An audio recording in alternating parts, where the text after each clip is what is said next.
The man on the other end of the phone wasn't a telemarketer or a friend. He was a debt collector delivering a death sentence to Julia Miller's future. In a single, cold sentence, Julia discovered that while she had been working 60-hour weeks to build a modest life, the people she shared her DNA with had been busy carving her up like a Thanksgiving turkey. Her name, her credit, and her very identity had been stolen, not by a faceless hacker in a basement, but by the mother and father who had tucked her into bed and the sister she had once protected from schoolyard bullies. They hadn't just taken her money, they had forged her life into a $300,000 anchor designed to keep them afloat while she drowned in a sea of debt she never knowingly signed for. What happens next will truly shock you. Get ready, because this story is packed with secrets and betrayals you won't see coming. We love hearing from you, so drop a comment below and tell us where you're watching from. And for more intense tales of justice and revenge, make sure you're subscribed and have notifications turned on. Now, let's claim this midnight story. The call from Liberty National Bank came on a Tuesday afternoon, shattering the quiet of Julia's small apartment. Ms. Miller, we are calling regarding the 3 months of missed payments on the $300,000 mortgage for the property on Oak Street, the voice said, professional and sharp. Julia's heart hammered against her ribs like a trapped bird. I don't own a property on Oak Street, she stammered. I rent a 1-bedroom across town. But the agent was relentless, reading off her social security number, her date of birth, and describing a signature on a loan document that looked hauntingly like her own, yet felt like a curse. As she hung up the phone, a nauseating wave of realization washed over her. Oak Street was the address of the luxury home her parents and her younger sister, Jessica, had moved into last year, a home they claimed they had bought with inheritance, money they never actually had. Driven by a mix of terror and white-hot rage, Julia drove to her parents' house, the tires of her car screaming as she pulled into the gravel driveway. Inside, the house was beautiful, filled with expensive leather furniture and a high-end kitchen that smelled of vanilla and lies. Her mother, Sophia, was sipping tea, while Jessica sat at the counter scrolling through a designer clothing website. When Julia threw the bank's contact information onto the marble island, the room went ice cold. Sophia didn't look guilty. She looked annoyed that her peace had been disturbed. We did what we had to do, Julia, Sophia said, her voice dripping with a fake, motherly sweetness that made Julia's skin crawl.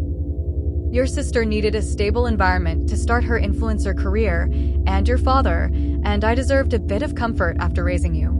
You've always been the stable one, the strong daughter. We knew your credit was perfect, so we just borrowed it. It's not a big deal. Your family, you're supposed to sacrifice for us. Julia looked at Jessica, expecting a shred of remorse, but the younger girl only rolled her eyes. Oh, stop being so dramatic, Julia, Jessica huffed, not even looking up from her phone. You weren't using that credit for anything anyway. You live in a tiny apartment and wear clothes from 5 years ago. We're actually doing something with our lives. Besides, the bank said since you have a good job, you can easily cover the payments if we fall short. It's a group effort. The sheer arrogance of the statement felt like a physical blow. They had placed a massive, crushing debt on her shoulders without asking, assuming that her duty as a daughter meant she should be their financial slave. They hadn't just borrowed her name, they had committed a felony, forging her signature on dozens of legal documents while she was at work, smiling to her face at Sunday dinners while they plotted her financial ruin. The weeks that followed were a descent into a private hell. Julia spent her lunch breaks in tears and her nights in a cold sweat, staring at legal documents that claimed she owed a fortune she would never see. Every time she tried to talk to her father, he would dismiss her, telling her to stop being greedy and reminding her that family comes first. But Julia's family had already put her last.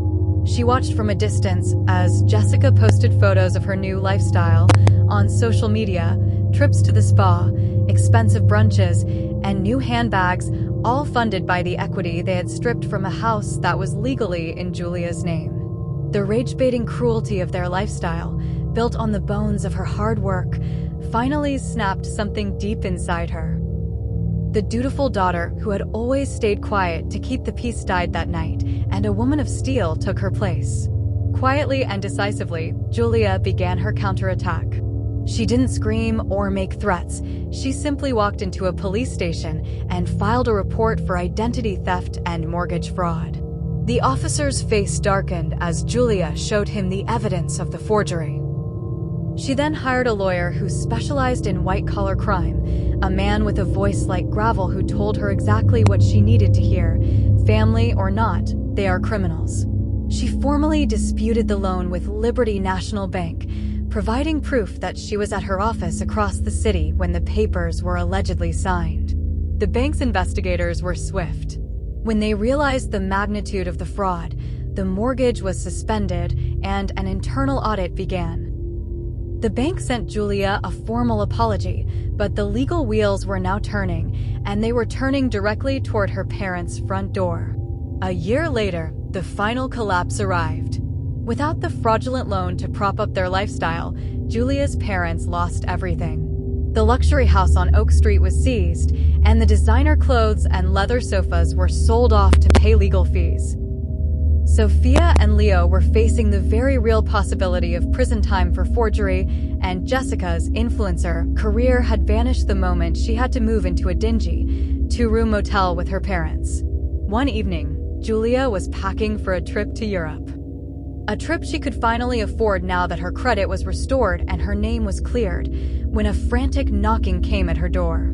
It was Sophia and Jessica, looking haggard, their faces lined with the stress of a life they had brought upon themselves. "Julia, please," Sophia sobbed, reaching out to touch Julia's arm. "They're going to take us to jail. You have to tell the bank it was all a misunderstanding. You have to tell the police you gave us permission.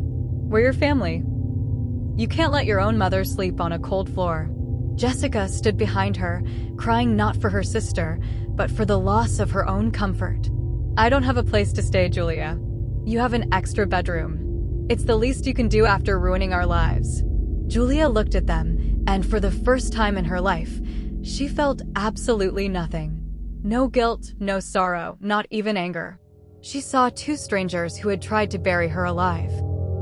"I didn't ruin your lives," Julia said, her voice as calm as a frozen lake. "You ruined your own lives the moment you picked up a pen and signed my name. You didn't treat me like family, you treated me like an ATM. I spent 25 years being the daughter you wanted, but from now on, I'm the woman I want to be. And that woman doesn't have room for thieves in her home." She didn't wait for a response. She closed the door and locked it, the sound of the deadbolt echoing through the hallway like the final period at the end of a very long, very painful sentence. As she walked back to her suitcase, she felt a sense of peace so profound it almost made her dizzy. She was finally free, and for the first time, her future belonged to no one but herself.